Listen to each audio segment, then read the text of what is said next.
Assalamualaikum warahmatullahi wabarakatuh. Selamat siang, Om Swastiastu, Namo Buddhaya, salam kebajikan. Terima kasih atas kehadiran rekan-rekan media. Pada kesempatan hari ini kami akan melakukan press conference dengan Direktur Penyidikan sesuai janji kami. Ya. Hari ini kita telah melakukan suatu pemeriksaan terkait dengan perkara BTS. Kita melakukan 7 pemeriksaan orang. 1 orang kita tetapkan jadi tersangka dan sudah dilakukan penahanan, tadi saudara-saudara sekalian melihatnya. Yang 6 orang masih dalam proses pemeriksaan hari ini. Untuk lebih lengkapnya nanti Pak Dirdik menyampaikan, dan nanti penutupnya juga saya akan menyampaikan hal-hal yang penting terkait dengan perkembangan BTS 4G. Silakan Pak Dirdik. Terima kasih. Assalamualaikum warahmatullahi wabarakatuh. Selamat siang rekan-rekan media. Pada hari ini kami dari Direktorat Penyidikan Kejaksaan Agung telah melakukan pemanggilan kembali Saudara JP selaku saksi untuk yang 3 kali. Adapun pemeriksaan kali ini tentunya dalam rangka pendalaman terhadap pemeriksaan 2 yang terdahulu. Berdasarkan hasil pemeriksaan pada hari ini, setelah kami evaluasi, kami simpulkan telah terdapat cukup bukti bahwa yang bersangkutan diduga terlibat di dalam peristiwa tindak pidana korupsi proyek pembangunan infrastruktur BTS 4G paket 1, 2, 3, 4, dan 5. Tentunya selaku pengguna anggaran dan selaku menteri. Atas hasil pemeriksaan tersebut, sehingga tim penyidik pada hari ini telah meningkatkan status yang bersangkutan setelah dari saksi menjadi tersangka. Dan selanjutnya terhadap yang bersangkutan kita lakukan tindakan penahanan untuk 20 hari ke depan di Rutan Salemba, Cabang Kejaksaan Agung. Selanjutnya, setelah kami lakukan pemeriksaan, kami pada saat ini juga sedang melakukan penggeledahan di rumah kediaman yang bersangkutan, di rumah dinas Menteri Kominfo dan di kantor Kominfo. Selain itu, hasil dari pemeriksaan ini tentunya akan kita ikuti lagi pemeriksaan pendalaman lebih lanjut untuk melihat apakah perkara ini masih bisa kita kembangkan atau tidak. Mungkin untuk sementara demikian. Terima kasih.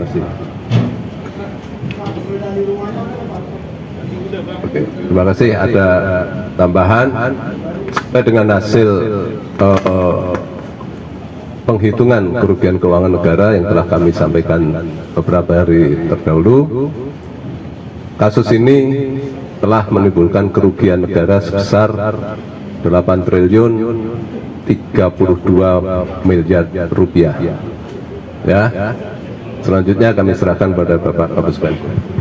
Rekan-rekan sekalian ya, bahwa kasus ini adalah kasus yang sangat strategis sesuai dengan program pemerintah. Ini adalah proyek diperuntukkan untuk orang banyak ya.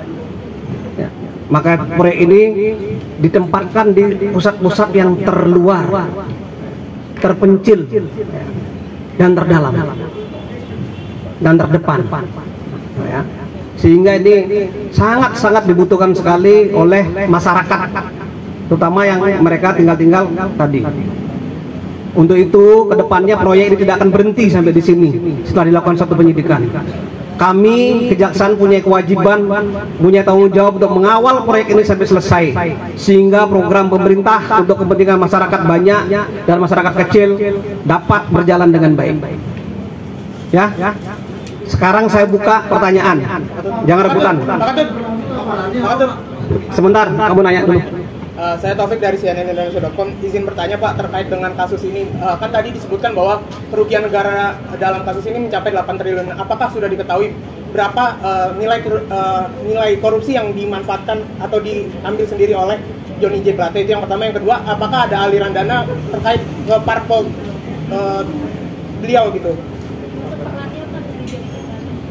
Ya, terkait dengan aliran dana dan sebagainya tentu saja saat ini masih kita dalami dan nanti tunggu saja. Makanya kami juga setelah menetapkan tersangka ini kegiatannya tidak berhenti begitu saja. Kita masih melakukan pengumpulan alat bukti yang lain. Ya, kalau nanti ketemu pasti akan kami sampaikan. Ya. Parpol Pak, aliran dana masuk parpol juga Pak di dalamnya juga Pak. Masih berlangsung Pak penggeledahannya Pak. Penggeledahan sedang berjalan. Pasalnya pasal 2 dan pasal 3 Undang-Undang Tindak Pidana Korupsi. Yunto pasal 55 ayat 1 ke 1 KUHP.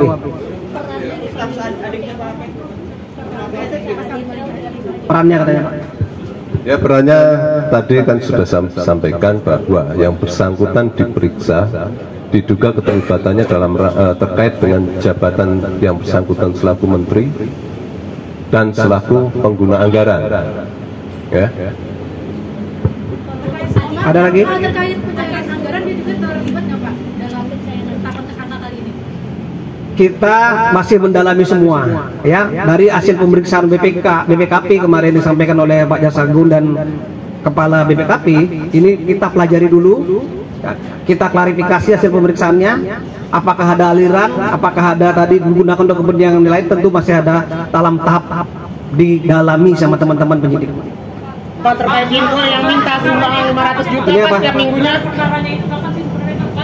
Gelar perkara untuk perkara penyidikan tindak pidana khusus itu hampir tiap minggu kita lakukan evaluasi.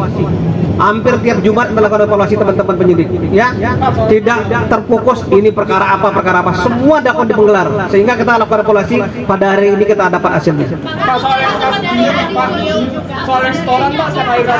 Ini menanyakan dalam kenapa tadi ada penggeledahan mobil. Ya, penggeledahan mobil itu dilaksanakan dalam rangka pengamanan barang-barang, dalam rangka pencarian barang bukti yang lain seperti mungkin telepon, barang bukti elektronik lainnya, ya.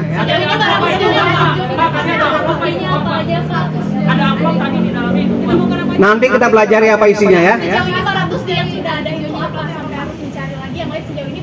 Kan semua yang masuk ke jaksaannya kan perlu kita lakukan clearing, ya, perlu kita lakukan pembersihan biar tidak terjadi apa-apa, ya. Belum, nanti kita dalami semua.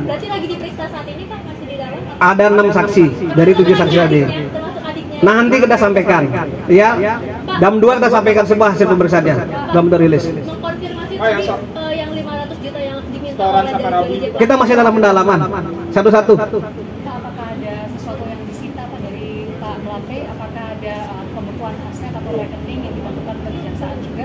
Terus kemudian boleh dikasih tahu skemanya sedikit Pak kalau dari CNN Indonesia ini? Ya, ini semua masih dalam proses, ya. Terkait dengan tadi penyitaan ini masih sedang berjalan karena penyidikan ini masih dalam proses berjalan semua. Silakan Pak. Ya, jadi begini, ya. Pada saat ini fokus dari pengungkapan peristiwa pidana korupsi, kita selain penindakan juga pemulihan kerugian negara. Tentunya kegiatan penelusuran aset kita lakukan jauh sebelum hari ini. Itu sudah kita lakukan dan beberapa sudah kita lakukan penyitaan. Dan itu sudah kami sampaikan, kan. Nah, ini tentu saja masih bergulir semua. Tapi ada satu titik poin yang harus kita cermati bersama di dalam kasus ini. Kita ingat peristiwa ini dana yang digulirkan proyek senilai 10 triliun sekian, kerugian negaranya 8 triliun sekian.